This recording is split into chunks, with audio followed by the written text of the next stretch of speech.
Hello everyone, Jai Hind. Welcome to Jha sir academy for IAS.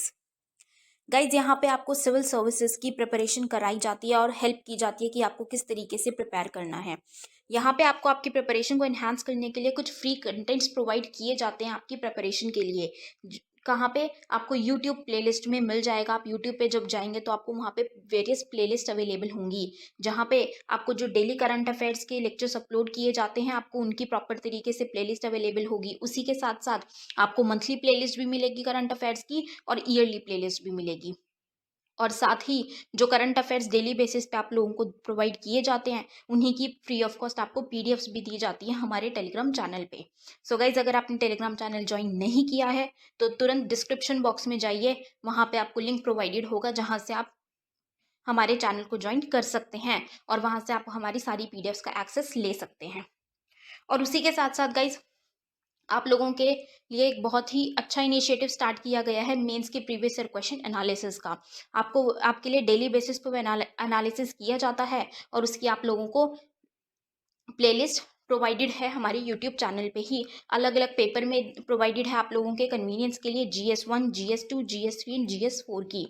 उसी के साथ साथ आप लोगों के लिए जीएस के अलग अलग सब्जेक्ट्स की भी प्लेलिस्ट अवेलेबल है। इकोनॉमिक्स है, जैसे सीसैट की आप लोगों के पास प्लेलिस्ट होगी, और हिस्ट्री की भी प्लेलिस्ट आपको मिल जाएगी जो कि बिल्कुल फ्री होगी, वो आपको यूट्यूब पे ही अवेलेबल होगी। और इन्हीं प्लेलिस्ट में साथ ही साथ नए नए कंटेंट्स भी रेगुलर बेसिस पे ऐड ऑन किए जाएंगे, जिसके लिए आप लोगों को झा सर अकेडमी को रेगुलरली फॉलो करना है और अपनी प्रिपरेशन को एनहांस करना है, राइट। और उसी के साथ साथ गाइज, कुछ पेड कोर्सेज भी हैं जो आप लोगों के लिए लाए गए हैं Jha sir academy for IAS के द्वारा, जो जिन पेड कोर्सेज को झा सर खुद पर्सनली मेंटोर करते हैं, खुद उसको रिलेट करते हैं। जैसे कि जीएस का प्री प्लस मींस बैच है गाइस, बिल्कुल जीरो से तैयारी करवाई जा रही है। झा सर खुद तैयारी करवाते हैं, पर्सनल गाइडेंस आपको दी जाती है, प्रॉपर तरीके से आपको अटेंशन प्रोवाइड की जाती है और बिल्कुल बेसिक से आपको तैयारी करवाई जा रही है आपकी प्रिपरेशन को एनहांस करने के लिए, राइट। तो आप इन कोर्सेज को भी ज़रूर ज्वाइन कीजिए। जैसे कि एक मेंस का भी आंसर राइटिंग का टेस्ट सीरीज बैच चल रहा है और प्रीलिम्स का भी टेस्ट सीरीज कोर्स चल रहा है गाइज, जो आपको हमारी ऐप पे टेस्ट सीरीज प्रोवाइड की जाएंगी। 10,000 क्वेश्चंस की आपको प्रैक्टिस कराई जाएगी। वो 10,000 क्वेश्चंस आपको कहाँ पे अवेलेबल होंगे? Jha sir academy for IAS की वेबसाइट पे भी अवेलेबल है, और हमारा एक ऐप भी है Jha sir academy for IAS. आप अगर डालेंगे तो प्ले स्टोर से आपको वो ऐप मिल जाएगी, आप उसको डाउनलोड कर सकते हैं। वहाँ पे आपको प्रीलिम्स की टेस्ट सीरीज का एक्सेस भी मिल जाएगा, और उसी के साथ साथ इतनी बेहतरीन ऐप है कि आपको वहाँ पे स्टडी टूल्स भी अवेलेबल हैं कि आपकी जो स्टडी है आप उसको ट्रैक कर सकते हैं कि आप कितना टाइम इफेक्टिवली स्टडी कर रहे हैं। तो इस ऐप को गाइज ज़रूर ज्वाइन कीजिएगा, डाउनलोड कीजिएगा, और वेबसाइट भी अवेलेबल है। उस वेबसाइट पे भी आप जाके सब कुछ एक्सेस कर सकते हैं जो कि ऐप पे अवेलेबल है, right. So guys, Jha sir academy को रेगुलरली फॉलो करते रहिएगा। Very good evening to all of you. As discussed in the previous video, now we are going to start the Great Maratha. मराठाओं का उदय, this is the topic of modern history, और ये हम कह सकते हैं कि यहीं से मॉडर्न हिस्ट्री की हम शुरुआत करने वाले हैं। मॉडर्न हिस्ट्री की शुरुआत में मराठाओं का क्या कंट्रीब्यूशन है, किस तरीके से वो राइज होते हैं और किस तरीके से वो बात कर रहे हैं अपनी, और यहीं से हम शुरू कर रहे हैं मॉडर्न हिस्ट्री की शुरुआत। तो मॉडर्न हिस्ट्री की शुरुआत हम स्वराज की कसम के साथ शुरू करते हैं। Of course the foundation of Maratha that is related to the Shivaji and the other warriors. ठीक है, जो अदर वॉरियर्स आएंगे हम उनको थोड़ा डिस्कस करेंगे। तो स्वराज की कसम खाकर हम इस वीडियो की शुरुआत करते हैं कि कैसे मराठा डेवलप होते हैं। देखिए, मराठा जो हैं उनका जो कंट्रीब्यूशन है वो उनका एक स्टेबलाइज जो एम्पायर जो शुरू होता है वो बाद में शुरू होता है, लेकिन इनके द्वारा कई कंट्रीब्यूशंस दिए गए हैं। वो अहमदनगर और बीजापुर के प्रशासन, एडमिनिस्ट्रेशंस, मिलिट्री उसमें दिए गए हैं उनके द्वारा। तो वी कैन से दैट कि उनके द्वारा जो कंट्रीब्यूशंस दिया जा रहा है वो मराठा एम्पायर में तो बाद में आता है, उसके पहले ही ये लोग जो है अपनी सेवाएं दे रहे हैं अहमदनगर और बीजापुर। और अहमदनगर और बीजापुर का कंट्रीब्यूशंस या उनका जो एम्पायर का जो डिस्कशंस है वो हमने प्रीवियस एपिसोड्स में देखा हुआ है। इसका मतलब हम कहाँ से कनेक्ट करके समझ सकते हैं, जब हमने विजयनगर और आपके दक्कन के सुल्तान देखे थे तब हमने इनकी चर्चा की थी, तो ये वहाँ से हम कनेक्ट करके समझ सकते हैं। जब हम यदि बात करें कि जब दक्षिण वाला पार्ट होता है, जो साउथ वाला पार्ट होता है, हमने देखा 1633 में जो अहमदनगर है that was annex by the Mughals, और इसके बाद हम देखते हैं बीजापुर और जो गोलकुंडा, ये सारी पावर जो हैं that was annex by the Mughals, ठीक है, अपने समय के हिसाब से वो कर रहे हैं, ठीक है, दैट मीन्स एनेक्स कर रहे हैं। उसी समय हम देखते हैं कि यहाँ पर जो मराठा है उनका प्रभाव जो है वो कुछ थोड़ा सा बढ़ चुका है। तो वी कैन से दैट कि this is the development time of the Marathas warriors. Maratha जो सोल्जर्स हैं या वॉरियर्स हैं, उनका जो डेवलपमेंट का टाइम है वो वहाँ से कनेक्ट करके आप समझ सकते हैं। एक्चुअली में जो शुरुआत होगी, जो रियल जो शुरुआत होगी, that was initiated by the Shivaji and his father. तो मोटे तौर पर मोरे, घाटके, निम्बालकर, ये कुछ प्रभावी सोल्जर्स तो हैं, लेकिन इस प्रभावी सोल्जर्स जो हैं, लेकिन इनका कोई स्टेबलाइज एम्पायर अभी तक नहीं है। तो this is the beginning of the Marathas rulers, या कह सकते हैं जो वॉरियर्स हैं वो एक अपनी सेवाएं देना है, बस आप इतना समझने की कोशिश करिए। सेवाएं देने के साथ साथ, ठीक है, वो क्या कर रहे हैं कि वो इतना कंट्रीब्यूशंस दे रहे हैं अपना साउथ की जो टेरिटरीज़ हमने डिस्कस की हैं, अहमदनगर है, बीजापुर है, गोलकुंडा है, तो ये इस तरीके से क्या कर रहे हैं, मिलिट्री एडमिनिस्ट्रेशंस में या वॉरियर्स के फॉर्म में अपनी सेवाएं दे रहे हैं।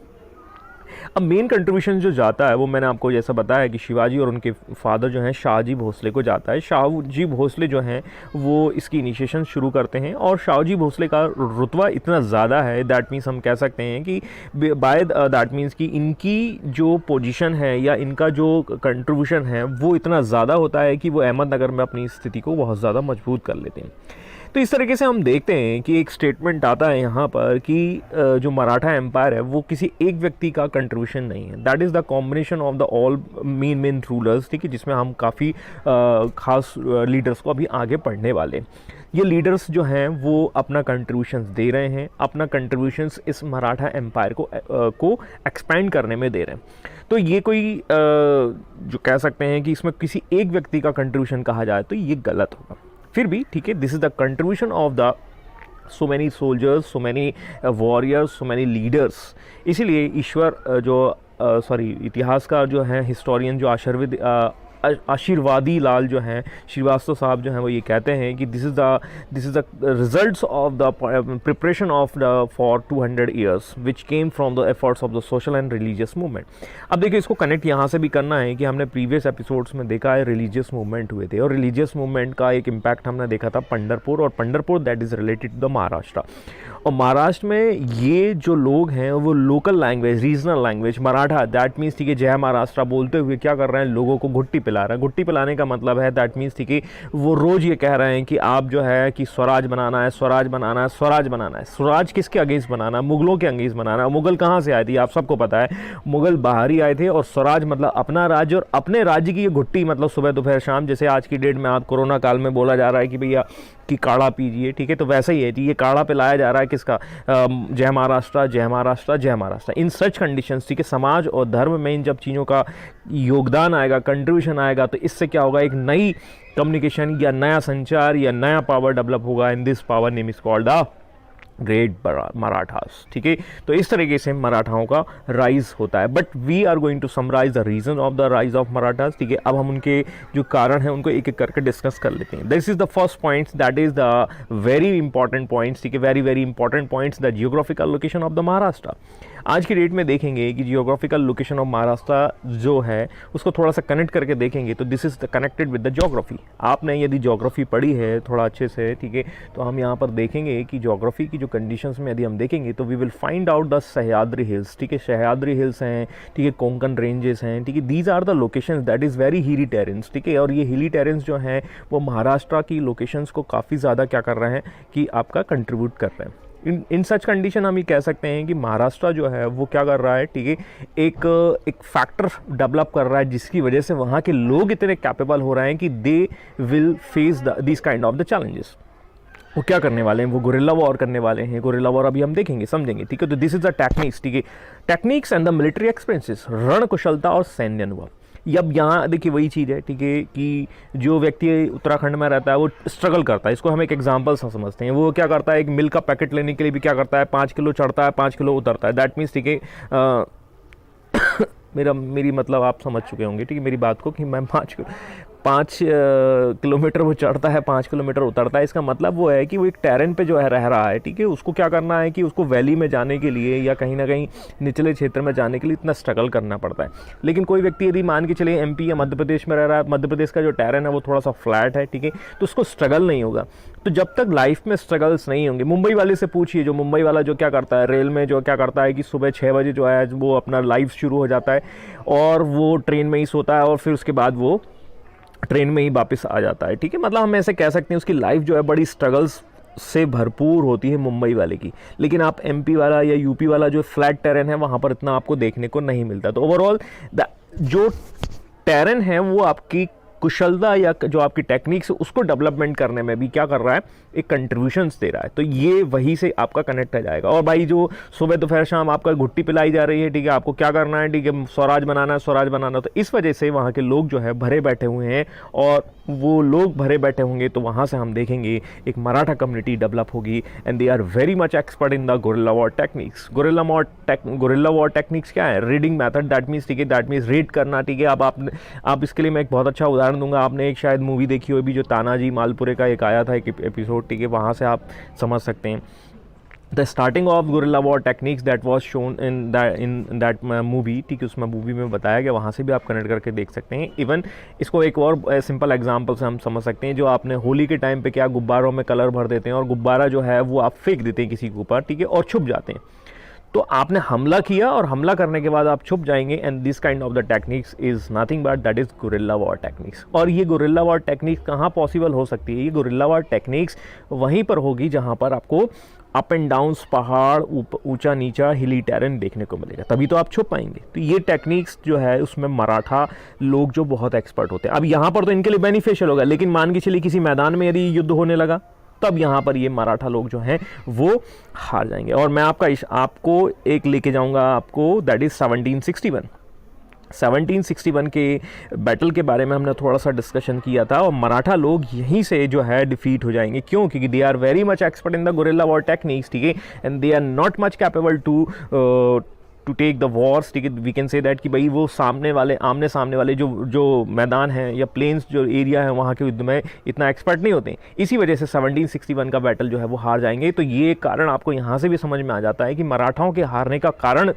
तो कई बार क्या होता है कि उनकी जो क्वालिटी है वो इनके लिए नेगेटिव पॉइंट आ जाएगा। वो कहते हैं ना, जैसे आज की डेट में चल रहे हैं कि भाई कि एक बड़ा ही सकारात्मक शब्द था पॉजिटिव, वो भी बदनाम हो गया। तो वैसे ही हो गया, सीधी बात आप ऐसा समझ लीजिए। तो गुरिल्ला वॉर टेक्निक्स आती थी मराठाओं को, लेकिन ये गुरिल्ला वॉर टेक्निक्स फेल हो जाएगी 1761 के बैटल में, जिसको हम आगे डिस्कस करेंगे। Religious awakening, that means the धार्मिक जागरण। अब देखिए, मैंने आपको प्रीवियस एपिसोड्स में रिलीजियस मूवमेंट पढ़ाया था। उस रिलीजियस मूवमेंट के दौरान मैंने आपको बताया था कि धर्म का जागरण हो रहा है, क्योंकि यहाँ पर एक लोकल लैंग्वेज में आपको बोला जा रहा है। जैसे ही आपसे बोला जाएगा लोकल लैंग्वेज में कि जय महाराष्ट्र, जय महाराष्ट्र, जैसे ही कोई बोलेगा तो आप लोग आप तुरंत खड़े हो जाएंगे और उसके लिए, मतलब उस चीज़ के लिए प्रयास करेंगे जिसको हम कहते हैं स्वराज। तो रिलीजन का बहुत बड़ा फैक्टर है। शिवाजी को सुबह दोपहर शाम वो काढ़ा पिलाया जाता है और वो काढ़ा होता है स्वराज का। तो आप ऐसा समझ लीजिए, ठीक है, इससे वो शुरुआत से ही, जब वो यंग एज से जो है वो आपके बड़े हो रहे हैं, ठीक है, और वो अपने मैच्योर एज में आते हैं, तो वो फैक्टर उनमें काम कर रहा है, ठीक है। अभी हम देखेंगे जो उनके जो गुरु है, रिलीजियस जो टीचर हैं, ठीक है, वो उनको एडवाइस देते रहते हैं। इवन इसके अलावा हम देखेंगे कि दो साउथ में जो पावर हैं दे आर वेरी वीक, ठीक है। जैसे हम साउथ में पावर देखेंगे, जो बीजापुर हैं, Golconda, they are already annex, ठीक है। इनको क्या कर दिया, मुगल एम्पायर में ऑलरेडी मिला लिया गया है। और मुगल साम्राज्य में जब इनको मिला लिया गया है तो यहाँ पर बहुत सारे ऐसे कन्फ्लिक्ट्स बन रहे हैं जिसकी वजह से इनके लिए पॉजिटिव पॉइंट बन जा रहा है। अब देखो, आप इसको ऐसे समझ सकते हैं, क्योंकि किसी क्षेत्र में आप देखिए नॉर्थ में हमने देखा था कि नॉर्थ में सिचुएशन बन रही है कि मुगल जो है वो डाउन हो रहे हैं, ठीक है। और मुगल जब डाउन हो रहे हैं और यहाँ के जो साउथ के जो रूलर्स हैं कि ये इतने ज़्यादा पावरफुल नहीं है कि ये कोई एक बड़ा एम्पायर जो है स्टेबलाइज कर सके, ठीक है, वो बड़ा एम्पायर स्टेबलाइज कर सकें। तो इसकी वजह से एक इसकी वजह से जो है वो एक कम्युनिटी डेवलप हो रही है, and this community is nothing but the name is called the Maratha. अब ये क्या करेंगे, जय महाराष्ट्र, रोज़ सुबह दोपहर शाम काढ़ा पियेंगे, ठीक है, अपनी रण कौशल में ये एक्सपर्ट हैं, गोरिल्ला वॉर में एक्सपर्ट हैं, ये लैंग्वेज के कारण और कनेक्ट होंगे। That is the very important factors, ठीक है, यूनिटी ऑफ द लैंग्वेज। अब देखिए क्या होता है कि जब भी आप किसी एक व्यक्ति से ऐसे मिलते हैं जो आपके क्षेत्र का होगा, क्या भैया क्या कर रहे हो, ठीक है, that is the Bundeli language, ठीक है, तो the language is connecting. And यदि आप देखेंगे जाट में, ठीक है, ए ताऊ कित्थे जा रहा हो, तो that is the language, and language is going to connect with the peoples, ठीक है, ऑफ द डिफरेंट पार्ट्स, ठीक है। और जब हम ऐसी बात करते हैं, जब हम ऐसी लैंग्वेज का उपयोग करते हैं, तो people are going to connect. और जहाँ यहाँ पर क्या बोला जा रहा है, जय महाराष्ट्र, और जैसे ही महाराष्ट्र बोला जाएगा तो यूनिटी आ जाएगी। और इसी भाषा के लैंग्वेज के बेस पर आज की कुछ पॉलिटिकल पार्टियाँ भी काम करती हैं, जिसका नाम है शिवसेना। शिवसेना का एजेंडा क्या था, आप देखिए कि नॉर्थ इंडियंस को आप भगाइए, जो लैंग्वेज जो मराठी हैं, मराठी मानुष कितने माने मराठी मानुष, ठीक है, सभी एकला मराठू मानुष जो है वो यूनाइटेड हो जाते हैं, ठीक है। तो ये एक लैंग्वेज है, और लैंग्वेज का फैक्टर यहाँ पर बहुत ज़्यादा इम्पैक्ट होता है, जिसकी वजह से लोग जो है यूनाइटेड हो रहे हैं। And the policies of the Aurangzeb is also responsible for the development of the Maratha communities, ठीक है। औरंगजेब जो है हमने देखा था कि उसकी पॉलिसी क्या थी, religious policies that was totally against the Hindu communities. और ये जो लैंग्वेज जो रिलीजियस मूवमेंट हो रहे हैं वो कन्फ्लिक्ट्स हो रहे हैं। अब देखिए एक तरफ तो मराठा जो है उनको रोज़ सुबह दोपहर शाम घुट्टी पिलाई जा रही है, किस चीज़ की, स्वराज स्वराज स्वराज, धर्म के नाम पर, ऐसा हम कह सकते हैं। और औरंगजेब बिल्कुल इसके अगेंस्ट में काम कर रहा, तो क्या होगा, बिल्कुल कोलिजन हो जाएगा, कनेक्ट हो जाएगा, बिल्कुल हम यहाँ देखेंगे। The policies of Aurangzeb is totally responsible for the development of the Marathas, ठीक है। इवन इसको हम ऐसे भी कनेक्ट कर सकते हैं कि मराठा जो हैं वो इंडिजीनियस हैं, मतलब उनका उदय जो हुआ है वो वहीं पर हुआ है, जबकि औरंगजेब जो है वो कहाँ से, बाहर से रिलेटेड है। दैट मीन्स, ठीक है, वो बाहरी एक एम्पायर की स्टेबलाइजमेंट की बात कर रहे हैं, तो इस वजह से ये कन्फ्लिक्ट्स होंगे और यहाँ पर डेवलपमेंट होंगे। And the great qualified leaderships, ठीक है, मैंने आपको पहले भी बताया है कि जब तक लीडरशिप में आपकी योग्यता नहीं होगी, योग्यता नहीं होगी, तब तक आप युद्ध नहीं जीत सकते, ठीक है। एक तरफ आप देखेंगे ममता बनर्जी को, और ममता बनर्जी ने क्या किया, ममता बनर्जी ने एक ही लीडरशिप के माध्यम से पूरा बीजेपी को मतलब हराने की कोशिश की। हालांकि वो हम बात नहीं करेंगे, लेकिन हम आप एक लीडरशिप का एग्जाम्पल आप यहाँ पर समझ सकते हैं। The great leadership is very very essential for the that means, ठीक है, हम कह सकते हैं एक्सपेंशन ऑफ द एम्पायर, ठीक है। और यहाँ पर ग्रेट लीडरशिप किसका आएगा, शिवाजी का आएगा। शिवाजी बोलेंगे कि भाई जय महाराष्ट्र, ठीक है, इस तरीके से लोग जो है कनेक्ट हो जाएंगे। इसके बाद बाजीराव फर्स्ट आएंगे, ठीक है, और भी कई लीडर्स हम यहाँ देखेंगे, जैसा मैंने आपको प्रीवियस एपिसोड्स में आपको डिस्कस करके बताया था। तो कुछ लीडर्स जो हैं वो आपके खास हो जाएंगे। तो without leadership it can not be possibles. आपके पास बाहुबली होना ही चाहिए जो कह सके कि अमरेंद्र बाहुबली, जय माहिष्मती, जय स्वराज, जय Maharashtra. In such conditions you will see the development of the Marathas. आपके सामने एक मैप है, इस मैप में आप देख रहे हैं कि एक जो Maratha empire that is showing in the green colours, and this is the Mughal empire, and this Mughal empire is going to decline, ठीक है, आफ्टर द टाइम्स, ठीक है, and this empire is going to expand, and this empire is nothing but the Maratha kingdoms, ठीक है। तो ये एक तरह से डेवलपमेंट हम देख रहे हैं। ये वैक्यूम यहाँ पर आपका दिख रहा है, ठीक है, और ये वैक्यूम जो है वो आपको देखने को मिलेगा।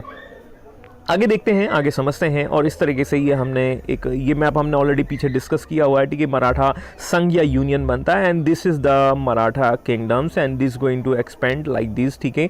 और यहाँ पर मुगल डायनेस्टीज डाउन हो रही है, और भी छोटे छोटे रीजनल स्टेट्स बन रहे हैं। ये हम मैप पीछे भी डिस्कस कर चुके हैं, इसी को मैंने दोबारा रखा है। अब मराठा एम्पायर को समझने या उसके पीछे राइज के कारण तो हम थोड़ा सा डिस्कस कर चुके हैं। How we will means discuss this chapters, ठीक है, इन ए वे।